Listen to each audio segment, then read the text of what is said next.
Good morning, Cullman. Thank you for joining us on Cullman Today. I'm your host, Christine Wiggins, and today is Tuesday, November 11th. Coming up on Cullman Today, Attorney General secures a temporary restraining order against a Cullman clinic. Cullman Parks and Recs receives reaccreditation ranking amongst the best, and Cullman High Theatre wins Best in Show, advancing to state. All this plus sports, weather, and more. Now let's take a closer look at the top stories happening in Cullman today. Alabama Attorney General Steve Marshall announced yesterday that a Cullman judge granted his request for a temporary restraining order against Aurora IV and Wellness and owners Amanda and Chris Metters. The order, signed Thursday, November 6, by Circuit Judge Greg Nicholas, halts operations and freezes assets while the case proceeds. State investigators allege the clinic, located at 219 Compass Way Southwest in Cullman, advertised popular GLP-1 weight loss drugs, tirzepatide and semaglutide, as pharmaceutical grade, but injected patients with research grade versions that are not approved for human use. The Attorney General's office cites violations of Alabama's Deceptive Trade Practices Act and potential threats to public health and safety. A preliminary injunction hearing is set for Wednesday, November 13th. Marshall's complaint seeks to permanently bar the defendants from working in Alabama's healthcare industry, dissolve the company, impose civil penalties, and obtain restitution for affected patients. The conduct is alleged to have begun as early as May of 2025. Patients who received these weight loss drugs from Aurora IV and Wellness since May can complete a survey at alabamaag.gov/consumer-questionnaires. Authorities assisting included the state nursing and medical boards, Cullman Police, and the Winston County Sheriff's Office. Cullman's Park and Recreation and Sports Tourism has earned national reaccreditation through CAPRA, the Commission for Accreditation of Park and Recreation Agencies, administered by the National Recreation and Park Association.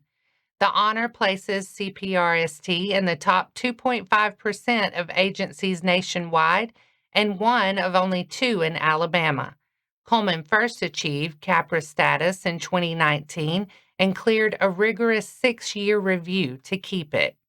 Reaccreditation verifies compliance with 154 national standards, from budgeting and planning to park engagement, safety, and risk management, backed by extensive documentation and a national site review.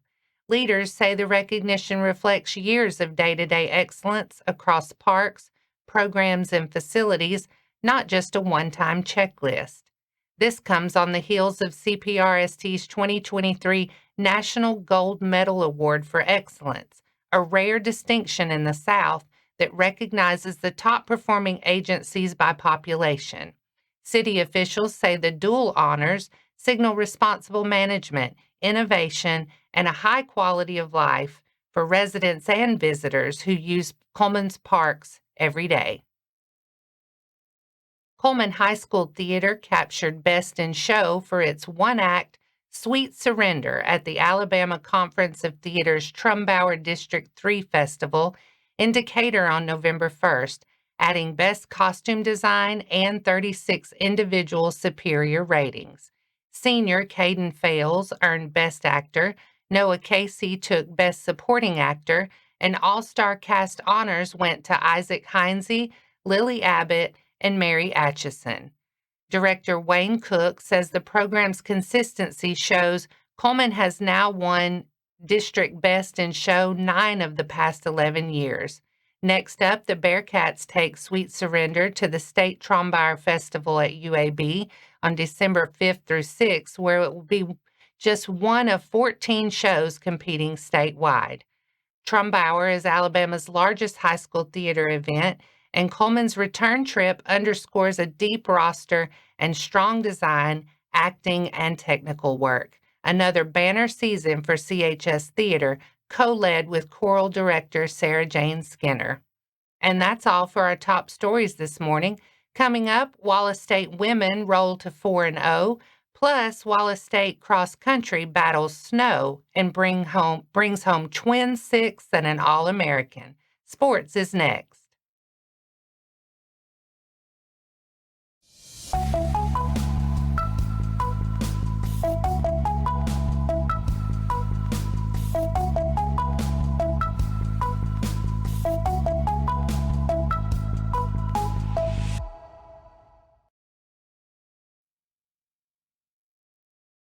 Welcome back. Let's start our sports segment with Wallace State basketball, whose women made it look easy Saturday, rolling past Southern Crescent Tech 96-20 at Traditions Bank Arena. Not much drama here. The Lions led 27-zip after one and didn't allow a basket for more than 12 minutes. It was 51-5 at the half. They shot it well, 51% from the floor, and caught fire from deep, hitting 20 threes. Defense was just as good, 22 forced turnovers and a 43-18 edge on the glass, including 21 offensive boards. Balanced night on the scoreboard, Cam Sanders had 15. Idasia Mercer put up 12 point 12 assists double-double. Taylor Smith and Heather Tetro added 12 each. Leah Childress 11, Bailey Tetro 9, and Sanaya Gibson chipped in 7 with 9 rebounds. Wallace State moves to 4-0, averaging 77 a game while giving up just 34. Next up, Northeast Mississippi comes to Traditions Bank Arena Thursday at 5:30. Moving over to Wallace State's cross country, men's and women's teams closed their seasons on the NJCAA Division II stage in Fort Dodge, Iowa, where race day brought nearly 4 inches of wet snow and a course turned to slush. In the tough conditions, both squads finished 6th nationally.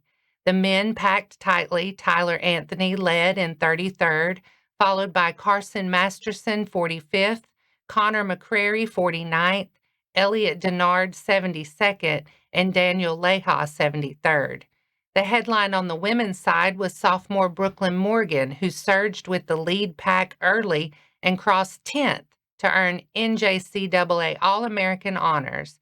Teammates Grace Goslin in 27th, Hannah Sheffield in 49th, and Reagan Paris in 83rd rounded out the scoring. Head coach Tony Kreider praised the group's grit and says the experience sets up a strong run next fall, especially with the 2026 National Championship returning to familiar ground at Huntsville's John Hunt Park. And that wraps up sports for today. Coming up next, the link of Cullman County Gala spotlights hunger relief, and Smith Lake Baptist launches Thanksgiving food drive.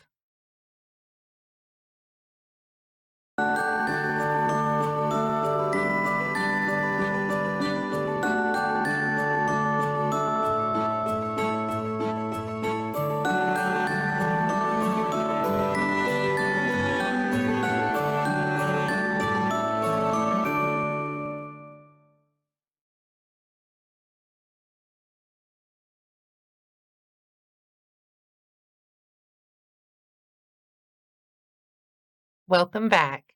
Now it's time to speed things up with a news rundown. 4 stories in under 4 minutes. Cullman County Farmers Federation fielded a 4-man team at the Alabama Farmers Agricultural Foundation Skeet Shoot on November 7th at Selwood Farms in Alpine. Shooting for Cullman were Sheriff Matt Gentry, Brandon Woods, Brett Holmes, and Matt Hogue. Now in its 10th year, the Skeet Shoot raises money for foundation scholarships, Ag in the Classroom, and other programs that support agricultural education and youth development across Alabama. Since its inception, the event has generated more than $500,000 for students and school-based ag initiatives. The annual competition draws county teams from around the state, highlighting the partnership between Alabama's farming community, educators, and local leaders. The Link of Cullman County drew about 450 guests Thursday, November 6th, for its In His Image Gala, an evening centered on compassion, service, and faith. Organizers used the event to highlight rising local hunger tied to the SNAP disruption and to rally support for the Pantry at the Link, an all-volunteer, community-funded program seeing increased demand. Inspired by Genesis 1:27, the theme encouraged attendees to view service as an expression of shared dignity. Visuals reference Michelangelo's creation of Adam. Honors went to Volunteer of the Year Tanya Stevens, Young Professional of the Year Dawson Faust, Mission Partner Desperation Church, Community Partner Home Street Home Cullman Chapter, and Legacy Award recipient Sarah Manny. Proceeds directly support the Pantry. Residents are encouraged to help by donating funds, gathering staple items, or volunteering time to strengthen families across Cullman County. Smith Lake Baptist Church is collecting food now through November 14th to bless local families this Thanksgiving. Requested items include canned vegetables, cranberry sauce, stuffing mix, boxed mashed potatoes, macaroni and cheese, other non-perishables, and small hams or turkeys. The effort launches a new Serve team at Smith Lake Baptist focused on meeting community needs. Drop donations at the church pavilion behind 1585 County Road 222 in Crane Hill. Donations of any size are welcome and will stay local. The outreach wraps up Friday, November 15th with free Thanksgiving dinner boxes available by request only from noon to 1 p.m. at the church. Requests are confidential and can be made through event organizer Jamie Hutchins at 256-347-6883. Wallace State's nursing program turned fear into fun last week with its annual Let's Pretend Hospital. From November 4th through 6th, more than 1,000 kids toured the college's health science facilities in Hanceville, meeting friendly care teams and learning what to expect at real checkups. Launched in 2008, the event mixes community service with hands-on training for more than 500 nursing students. Classrooms became themed rooms: Super Mario Fitness, Minecraft Health and Safety, Disney's Frozen for X-rays and strong bones, Dr. Seuss for ER basics, the Operation Game for surgery, and a jungle room for hospital how-tos. Hanceville Fire and Rescue stopped by with fire safety and escape tips. The goal: make doctor visits less scary and build healthy habits early, while future nurses practice real pediatric communication and care. Wallace State says if they can calm a child's nerves now, visits later will be a lot easier for families. And that's your 4 stories in under 4 minutes. Now for a quick break before we look at the weather and pay our respects with obituaries. I'll be right back after this quick message.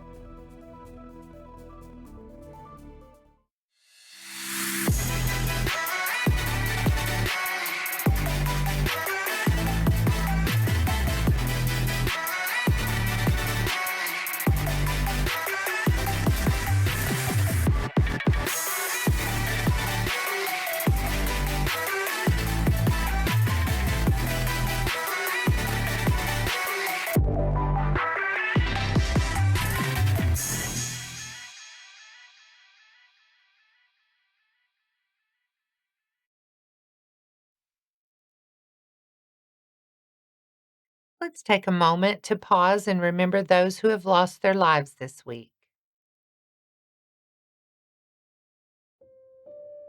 Mary Hunt, 82 of Hanceville, passed away Sunday, November 9th. Funeral service will be held at 1:30 p.m. on Wednesday, November 12th at Hopewell Cemetery. Visitation will be prior to the service from noon to 1 at Hanceville Funeral Home. Gary Charlie Freeman, 76 of Bremen, passed away Saturday, November 8th. Graveside service will be held at 1 p.m. on Thursday, November 13th at Antioch Baptist Church Cemetery in Bremen. Visitation will be prior to the service from 9 to 11 at Hanceville Funeral Home. Our thoughts and prayers go out to their friends and families.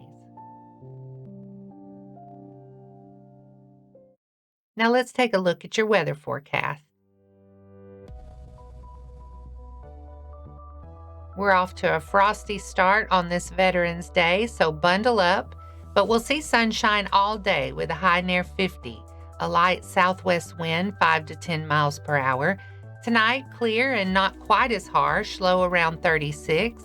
Tomorrow, bright and milder. Call it a taste of fall perfection. High near 64 with a light west breeze, gusts near 20 miles per hour. Tomorrow night, mostly clear and low around 40. And that wraps up today's edition of Cullman Today. Thank you for sharing your morning with us. And remember to stay connected by following us on social media and visiting CullmanTribune.com for the latest from our community. We'll be back bright and early tomorrow morning at 6:30 a.m. Until then, I'm Christine Wiggins with Cullman Today. Have a wonderful day, Cullman.